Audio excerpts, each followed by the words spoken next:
Добар ден и добродојавте во уште едно видео на Формула 1 македонски, овој пат осврт за големата награда на Силверстон. Луис Хамилтон, победник, би рекол му се насмевна среќата денеска со она безбедносно возило по инцидентот на Giovinazzi, кога навремено го информира од боксот, успеа да влезе да ги промени пневматиците и Валтери Боташ, кој дотогаш водеше во самата трка, испадна жртва на тој инцидент на Giovinazzi. Меѓутоа, одлична завршена работа од страна на Луис Хамилтон, не направи ниту една грешка, иако на почетокот агресивен се обиде да го престигне Боташ, но Боташ убаво затвараше на секаде блиски дуели во првите 3-4 круга помеѓу двата водачи на Мерцедес. Одлично тркање, одлична трка, втора поред трка каде што Формула 1 ни возвраќа назад со многу престигнувања, многу драматични моменти, инциденти. Практично овие две трки, оваа во Силверстон и таа минатата трка во Австрија, ни покажа зашто ја сакаме Формула 1, бидејќи е на вистина врвот во мотоспортот.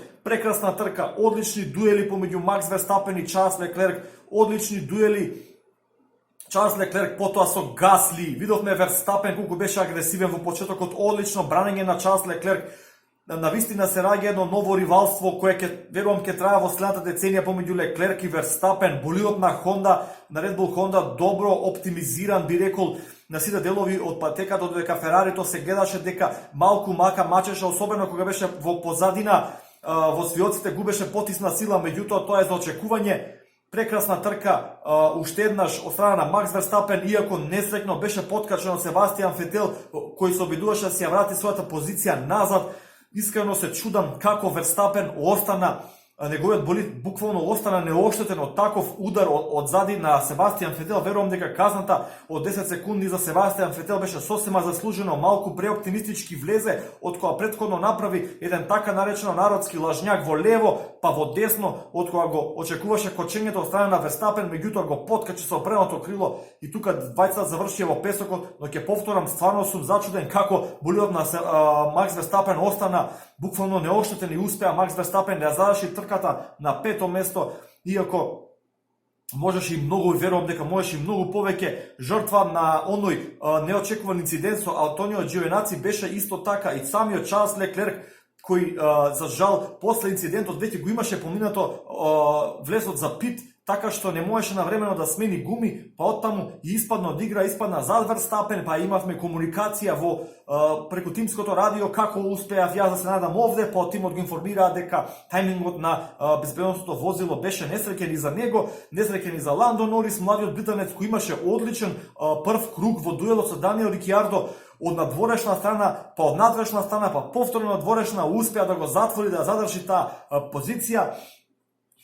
Така што се на се одлична трка, би рекол изостана само подобар дуел за првото место, бидејќи по она навремено реагирање од страна на боксот на Луис Хамилтон, неговите механичари веднаш ја завршија работата и потоа некако бевме скратени, ни беше скратено задоволство да гледаме вистинска борба до самиот крај, бидејќи сум сигурен дека Хамилтон ќе притискаше, но мислам дека кај Валтери овој пат денеска имаше доволно темпо, добра брзина за да ја задржи првата позиција, но тоа е што е, мотоспортот е непредвидлив, така што некогаш добиваш, некогаш губиш во овој спорт. Но се на се, втора трка поред, каде што имаме вистинска трка во смисла за Формула 1, со многу претркнувања, многу дуели и ривалства кои се создаваат дефинитивно помеѓу Леклерк и Верстапен. Гасли добро, конечно после толку трки слаби резултати покажа дека може да вози. Интересно е што Гасли го искористи сетапот на Макс Верстапен овој викенд, така што буквално го копираше сетапот на Макс Верстапен и тоа веднаш роди со плод. Веднаш Гасли стана компетитивен, така што има многу што да научи од Макс.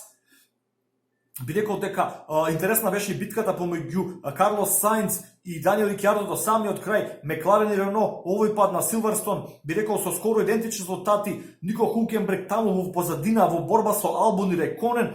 На некој десетина круга до крајот излета, па ја изгуби таа 10-та позиција, па повторно во последниот круг, тоа него во преносот ја превзема таа 10-та позиција. Ландо Норис, реков, несреќно, тајмингот за инцидентот и безбедносното возило несреќно беше и за него, инаку мислам дека и Ландо ќе влезеше во бодови, меѓутоа тоа е тука што е. Навистина само малку ме зачуди тоа што имавме целосно безбедносно возило, а не виртуелно. Веројатно одлуката на створите беше да се превземе максимална безбедност, бидејќи мораше да на теренот да влезе, нели, на самата стаза требаше да влезе возило за влечна служба за да го извади болидот кој беше закопан во песокот, но тоа е што е. Уште еднаш честитки за Луис Хамилтон, честитки за Валтери Ботас и Чарлс Леклерк, одлична трка, уште една 1-2 победа за Мерцедес. Продолжува нивната доминација по на победа на Верстапен. Минатата трка останува да се види како ќе се одвива првенството. Дефинитивно борбата помеѓу Ферари и Red Bull се разгорува. Мислам дека Мерцедес е доволно напред да можеме да констатираме веќе сигурно дека ќе бидат повторно двојни шампиони. Меѓутоа, само да продолжиме со вакви трки, само да има возбудливи дуели, претркнувања, инциденти, тоа е тоа што нас не залепува зад екранот.